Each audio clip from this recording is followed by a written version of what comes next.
नमस्कार दोस्तों, हमारे BS शर्मा भारद्वाज चैनल में आप सभी दोस्तों का, भक्तों का, माता बहनों का स्वागत है। दोस्तों, आज हम हरिवंश पुराण की पुत्र प्राप्ति के लिए कथा है।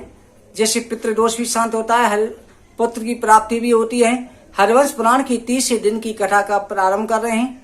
आज सभी जो है इसे नित्य प्रति संतान प्राप्ति के लिए अवश्य सुनें और उनसे अनुरोध है जो भक्तजन दोस्त पहली बार हमारे चैनल को देख रहे हैं, हमारे चैनल को सब्सक्राइब करें, बगल में घंटी का बटन दबाएं जिससे हमारी सभी वीडियो आप तक पहुंच सकें। बोल हरिवंश पुराण की जय। आज की कथा में वैशंपायन ऋषि राजा जनमेजय से कहते हैं कि हे राजन, अयोनिज योनिज 2 प्रकार की ब्रह्मा जी ने सृष्टि रची। ब्रह्मा जी के द्वारा कल की कथा में बताया गया मनु और शत्रुपा की सृष्टि हुई थी। मनु शत्रुपा का जो है परस्पर गंधर्व विवाह ब्रह्मा जी ने करा दिया। इसके बाद में मनु शत्रुपा ने जो है अनेक वर्षों तक तपस्या करी, 1000 वर्ष तक कठिन तपस्या करी संतान प्राप्ति के लिए। शत्रुपा ने जो है 1000 वर्ष तपस्या करी थी, तो उसके बाद में ब्रह्मा जी ने उनको मनु के लिए प्राप्त कराया। उनके बाद उनके 2 पुत्र हुए, जिनमें जो है प्रियव्रत और उत्तानपाद, और एक काम्या नामक पुत्री उत्पन्न हुई। प्रियव्रत और काम्या के संपर्क से काम्या के 4 पुत्र सम्राट, कुक्षी, विशत और प्रभु हुए। प्रजापति अत्रि के उत्तराधिकारी उत्तानपाद बना। उत्तानपाद की पत्नी सुनीता से 4 पुत्र हुए, जिनके नाम है ध्रुव, कृतिमान, शिव, अयस्पति। और ध्रुव जो महान तपस्वी था, जिसने बचपन में ही भगवान विष्णु को प्राप्त कर लिया था। ध्रुव ने जो है 3000 वर्ष तपस्या की, जिसके फलस्वरूप परमात्मा ने उन्हें सप्त ऋषियों से भी ऊंचे स्थान ध्रुव लोक प्रदान किया, जिसकी कोई बराबरी नहीं कर सकता। ध्रुव के 3 पुत्र हुए। शिलस्ती ने सुछाया नाम की कन्या से 5 पुण्यात्मा पुत्रों की उत्पत्ति करी, जिनके नाम हैं ऋचु, रिपुंच, पुष्य, वृषकल, वृक, तेजस। रिपु की पत्नी व्रत ने सभी देवताओं के तेज से संपन्न चाक्षुष नामक पुत्र को उत्पन्न किया। चाक्षुष का विवाह वीरसुरा पुष्करनी से हुआ। पुष्करनी के द्वारा फिर जो एक मनु की और उत्पत्ति हुई। मनु ने अरण प्रजापति की पुत्री नववदा के गर्भ से 10 पुत्र उरु, पुरु, शतधुम्न, तपस्वी, सत्यवान, कवि, अग्निश, अतिरात्र, सुब्रह्म, अभिमन्यु इनको उत्पन्न किया। इनके अग्नि के गर्भ से अंग, सुमस, ख्याति, कृतु, अंगरा, गय 6 तपस्वी पुत्र उत्पन्न हुए।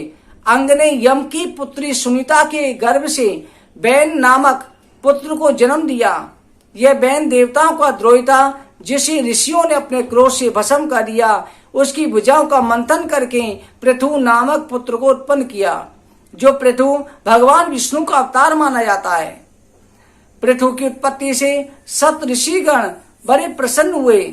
ऋषियों को आसान रूप पृथु ने धनुष, कवच, कुंडल, खड़ग सब कुछ प्रदान किया। पृथ्वी ने छत्र दिया। राजा पृथु ने राशि यज्ञ किया। यज्ञ के समय पर अग्नि के द्वारा सूत मागध की उत्पत्ति हुई। प्राणियों के जीवन हेतु देवता, ऋषि, पितर, दानव, गंधर्व, अप्सरा, सर्प, यक्ष, लता, पर्वत आदि से मिलकर के देवताओं ने सजापतियों को बछड़ा बनाकर के गाय का दोहन किया। जो गाय पृथ्वी बनी थी, उससे पदार्थ हुए थे। राजा पृथु के 2 पुत्र हुए, अंतर्ध्यान और पाली। अंतर्ध्यान के श्रीकंडनी के गर्भ से हरवान नामक पुत्र हुआ। हरवान के गर्भ से प्राचीन वही, शुक्ल, गण, कृष्ण, वज्र, अजित हुए। प्राचीन ने अपने पिता से भी अधिक शक्तिशाली और सामर्थ्यवान शासक था। प्राचीन वही के द्वारा किए गए यज्ञों के द्वारा बिछाए गए कुशों से पूरी पृथ्वी ढक गई, इसलिए प्राचीन वही के नाम पर एक प्राचीन देश प्रसिद्ध हो गया। इसके शासन काल में प्रजा की हर प्रकार की वृद्धि हुई। इनके पुत्र प्रचेता ने समुद्र खोद करके 10,000 वर्षों तक तपस्या करी। उस समय पृथ्वी शासक विहीन हो गई, प्रजा भी नष्ट हो गई, वायु का प्रवाह रुक गया, बादलों के कारण 10,000 वर्षों तक पृथ्वी पर अंधेरा छाया रहा। इसके बाद में पृथ्वीतागरों ने क्रोधित होकर अपने मुख से अग्नि वायु को उत्पन्न किया। वायु अपने तीव्र प्रवाह से वृक्षों को जलाने लगी। अग्नि वृक्षों को भस्म करने लगी। जो वृक्ष बच गए उन्होंने पृथ्वीताओं के पास जाकर के कहा कि आप हमें जलाए नहीं, हम जो है इस समय पृथ्वी पर वृक्षहीन हो जाएंगे तो संसार में जो है सृष्टि नहीं बचेगी।